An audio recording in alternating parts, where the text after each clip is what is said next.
In this guide, I'm going to show you how to use the Fire TV app as a remote. This is Miguel from Just Boz, and before we get into this guide, make sure to like the video and subscribe to the channel with all notifications on for more content like this. It really does help out the channel and we'd greatly appreciate it. If you have any questions, just ask them down in the comment section below. I'm going to be doing my best to reply to every single comment down there.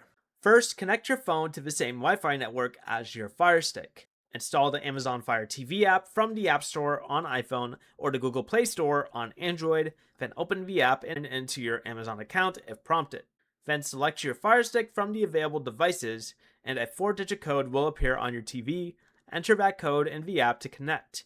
You can now swipe on the navigation area to move around, tap to select an item, and use the buttons for home, back, playback, and voice controls. If your Firestick does not appear, confirm that both devices are using the same Wi-Fi network, then restart the app and Firestick.